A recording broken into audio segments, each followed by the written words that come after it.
from it. Destiny arrives all the same.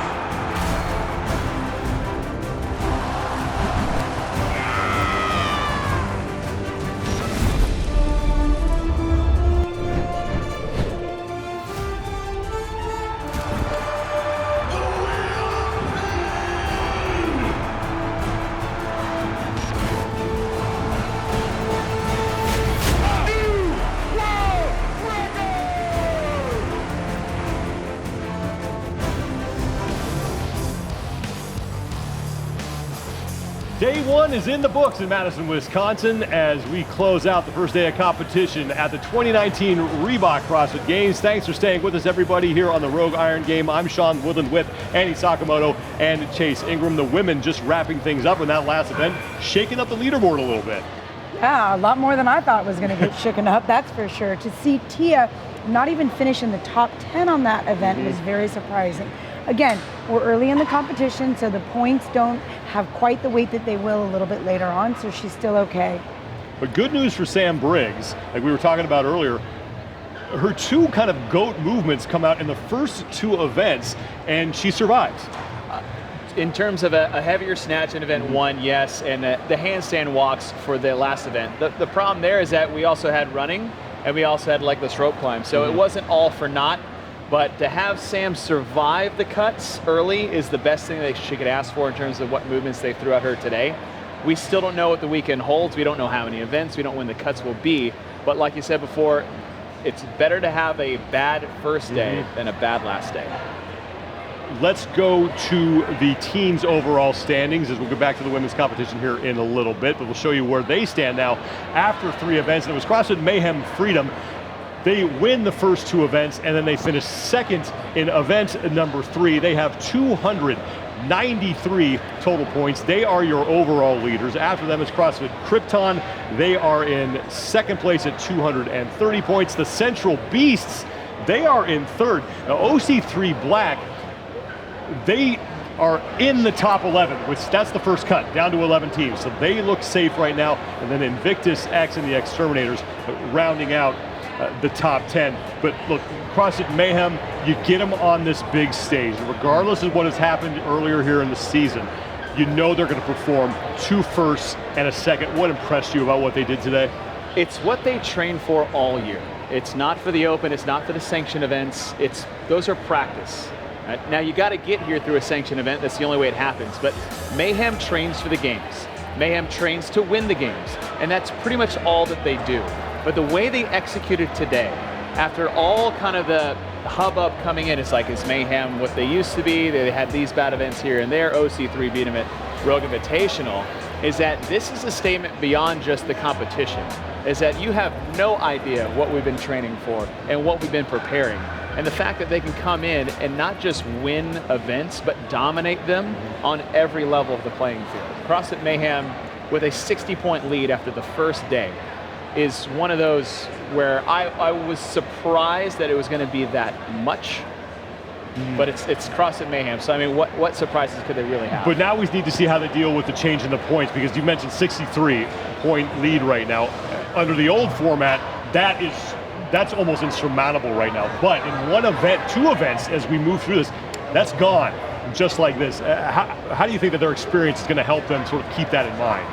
I feel like the pressure won't be there, right? Yes, the point system is going to change. When we get to the last day, you get third and you lose 50 points.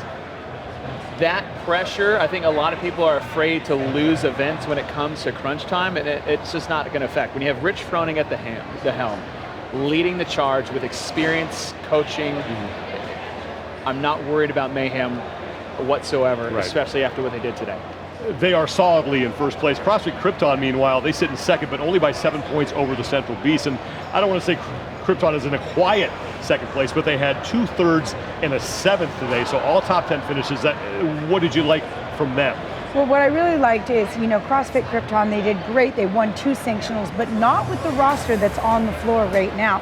So Camille LeBlanc-Bazinet was not part of the two CrossFit Kryptons that won sanctionals. She was part of the team at the Rogue Invitational, so they have had some experience with Camille. But again, the question is, on the big stage, how does the team mesh together? They did amazing today. Like you said, Sean, 2 third-place finishes, 1 7th-place finish. For a super team, I think they did super well. Going into the next couple of events, we're yet to see what these other super teams do, but they've put themselves in a great position. Let's talk about surprises from the team competition on day one. And I think OC3 Black has got to be in that. They're still in this competition. They are right now tied for 8th with the Exterminators, but I think we expected them to have a better day one. Definitely, and again, we don't know when these cuts are going to happen for the team, so we don't know if there are, how precarious the position is that they're in right now. I mean, they're lucky that they didn't cut after Right. event one because they were outside that 11th place finish. And I'm not worried about OC3 Black. I think they had a great bounce back with a 2nd place finish in event number 2. But, you know, when you take those hits early, when you have a lot of confidence coming in, that was a little bit of a concern right off the bat. I have to see what happens tomorrow, though. Team competition continues tomorrow. Let's get you caught up on the men's competition as they closed out earlier today with their 2 events. Overall standings through 2 events, it's Mat Fraser who is in first place with a perfect 200 out of a possible 200 points. Scott Panchik sits in second. He has 186. He's 2 points up on James Newbury. Ben Smith is in 4th. Pat Vellner sits in 5th. And then a lot of familiar names rounding out the top 10. A familiar name joining us now, a guy who has plenty of experience at the CrossFit Games, a guy who has won the Spirit of the Games award as well, and just a generally good dude to be around. Cole Sager on the set. Cole, how did day one go for you, given all the unknowns that we had coming into all this? the unknowns. That was actually so fun for me. Oh my gosh, like talk about like going back to a little bit of the grassroots of CrossFit, unknown and unknowable, right? That's, I loved it. Loved every bit of it. You know, I think maybe it's just part of being a veteran now. I think I can finally say that. Right? You know? You're there. The cuts are something that everyone has been talking about. Obviously, you didn't need to worry about that, but you know, as we get further on in this competition, that's something that people might have to start dealing with. Mentally, what does that do to you as an athlete? You know, it's I've seen a couple guys already. Like you can see that weighing on them, right? And you can kind of feel that, especially if they're close to it. They're already it's weighty. It's what it is. So, but for me personally, like I'm out here to enjoy each experience, each event to the best of my ability, one event at a time. And you take that how you can. And just enjoy it. Smile while you're doing it. You're traditionally an athlete we've seen in the past that you just do well when your back is against the wall. Why is that?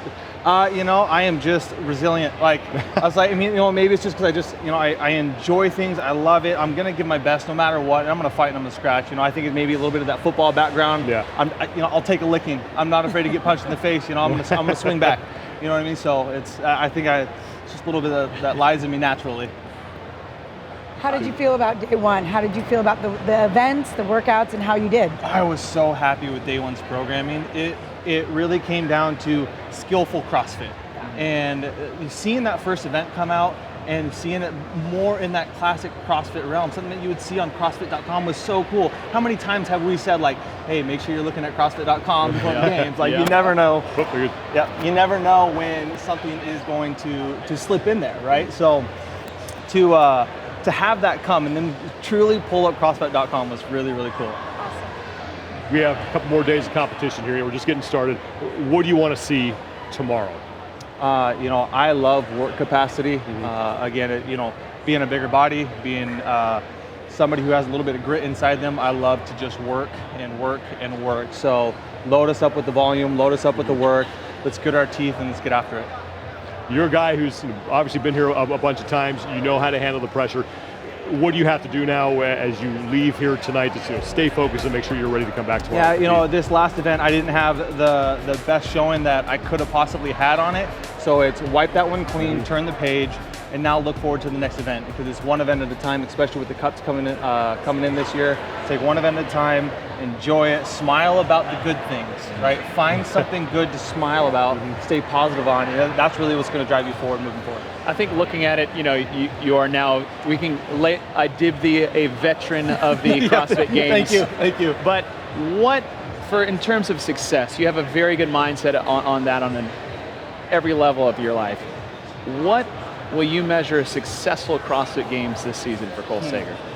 That's a deep question. Thank you. I appreciate that because for me, it's when the CrossFit Games are done, the kind of conversations I have with people.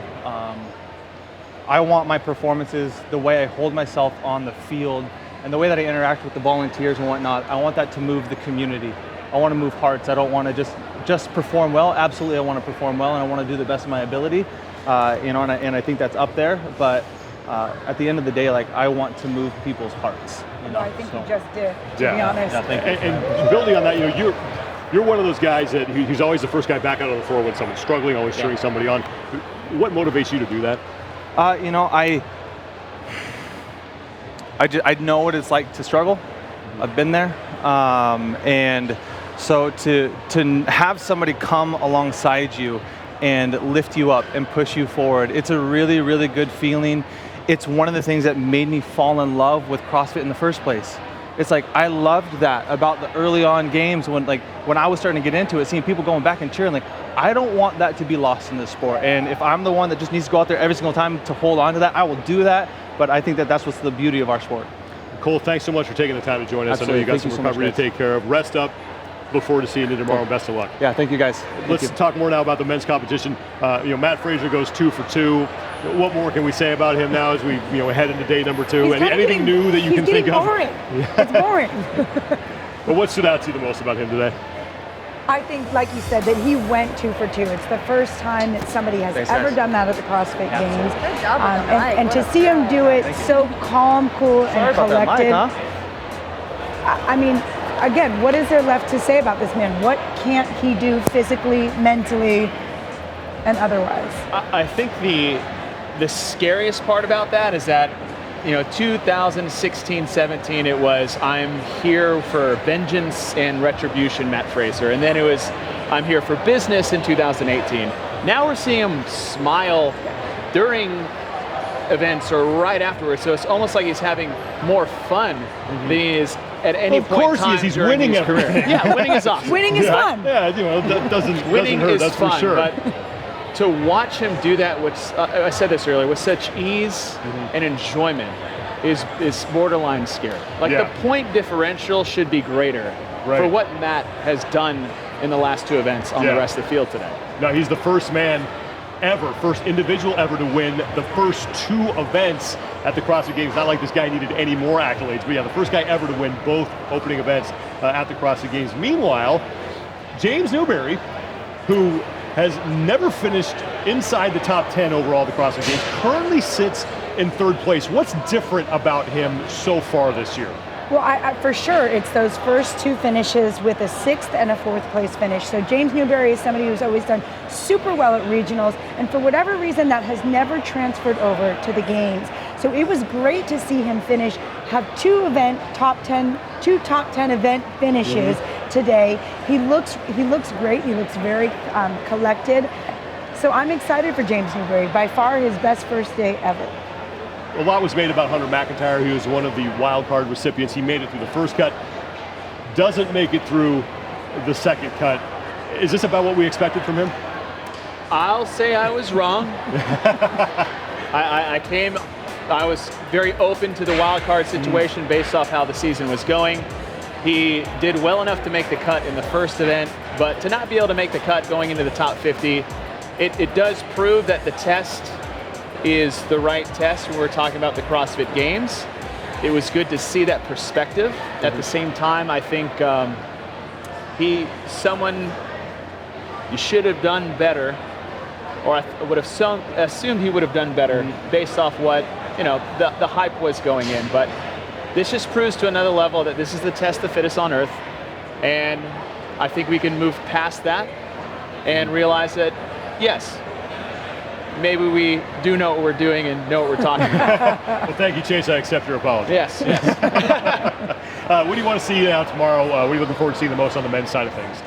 I think for me, it's actually the other wild card selection. Yeah, who's doing very well. Wow. Of which I said I wasn't super a fan of, just being a fan of sports in general, right? For me, it's like, if you missed the playoffs and you won the Super Bowl last year, good. I kind of liked seeing that mayhem, but Ben Smith got the wild card. Hey, we'll see what he can do.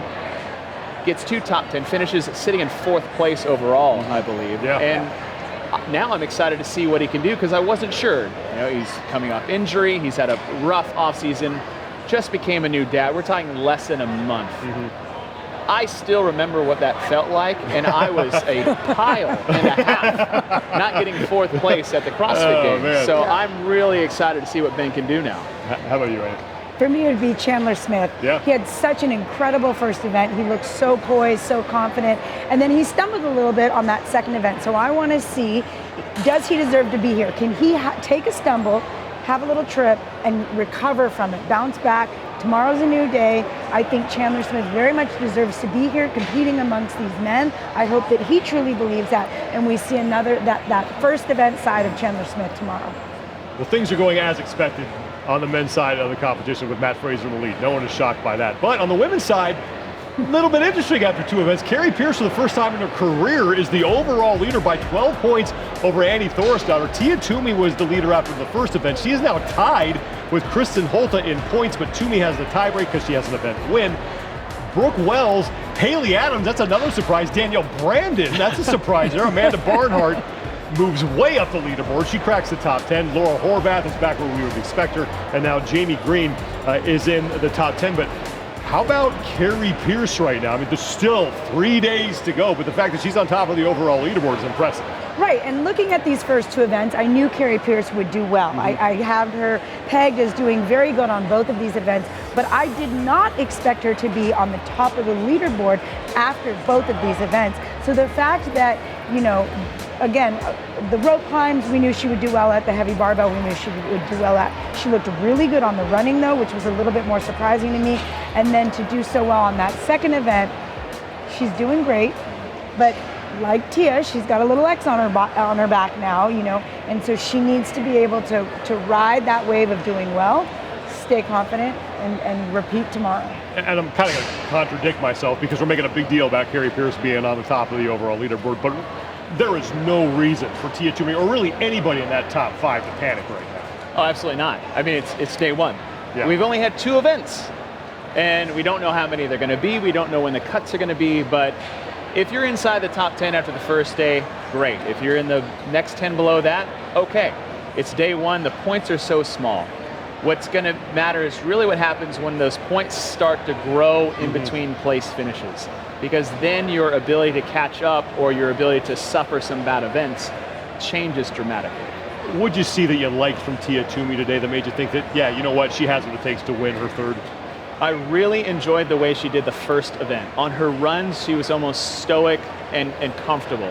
Even with a little bobble of the snatch after the rope climbs, she attacked those rope climbs, and I don't want to say with reckless abandon because I think that does her a disservice, is that it was with ferocity. And the fact that she could do that so casually in the first event. I know it was only a 2-point difference between first and second for Tia and the next person up, but it should have been 30 points by the way she handled that event. Now, did she finish well in event number 2? No, based off the leaderboard. But is that something that she's going to crush? Maybe not. Right? There's a lot of specialists out there, especially when you're talking about on the women's side with handstand walks. Right. And to survive that and be in the top 20 of 75, it's not the worst finish for Tia Claire. Definitely wasn't the worst finish for Sara Sigmundsdottir, but she certainly could have been better. Right now, Sigmundsdottir is 26th overall after 2 events, and she spoke with Dan Bailey. What's up, guys? Just finished up the second event with Sara Sigmundsdottir here. Sara, how did you feel you were able to rebound in that event a little bit? Let's say that I have to work it up tomorrow, and I like that. It should never start well, right? Yeah. So you're not worried about it. I like the smile on your face. You're confident going into the next day, going to turn things around a little bit. You're never confident, but I think if I do my best, that it's going to be enough. Yeah. Wishing you luck. Thank you so much for taking the time, Sara. Thank you.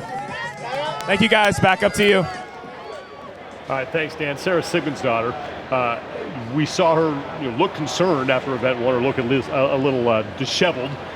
Not pleased at all with what she did. Event 2, she has that mistake. In the past, I'm not sure she bounces back from that. What about now, though? Well, if you looked at her reaction after that bobble, which was a very costly bobble right at the finish line of those handstand push-ups, once she finally crossed the line and the cameras went to her, she was smiling, which was a very different reaction than she had after that first event. So I really like that as an indication of her mindset going into tomorrow? To that point, exactly, is that Sara had this conversation with her coach, and it was on your Talking Lead podcast, is that she knows she's going to make some mistakes here and there. And her coach told you, he's like, accept the mistakes. Right. Accept the mistakes and smile through them instead of punish yourself for them. I think after event 1, we went back to old Sara, where she was defeated and punishing herself based off her finishing place. She knew she screwed up. She knew she had a Sara moment after the handstand walk, and she laughed it off. So I actually think that second event is a big step forward for Sara moving to the rest of the weekend. And it's amazing how much your mindset can affect your performance, right? And her smiling and laughing, I think, will very much affect how she goes into tomorrow and what her performance looks like tomorrow. Speaking of tomorrow, really fast, what are you looking forward to seeing on the women's side of the competition? Oh, after you. No pressure. I'm excited to see Annie Thorsdottir. Look at her in second place, right? And we had talked about her on the first show today, to think about the legless rope climbs, kind of the nature of today's 2 events, to be sitting in second place. I think she's poised to do quite well. I think for me, it's Haley Adams. Yeah.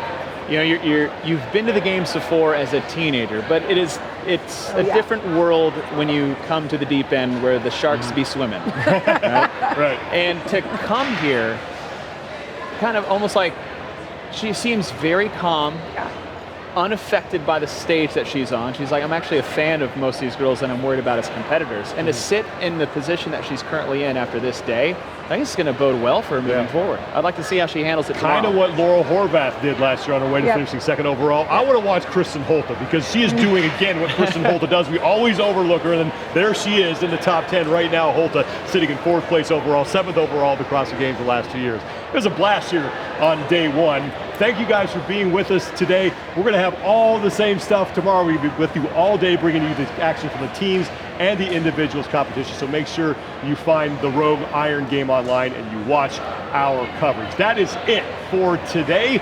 For Chase Ingraham, Annie Sakamoto, and Dan Bailey, and our entire crew here in Madison, Wisconsin, I'm Sean Woodland. We'll see you tomorrow at the 2019 Reebok CrossFit Games.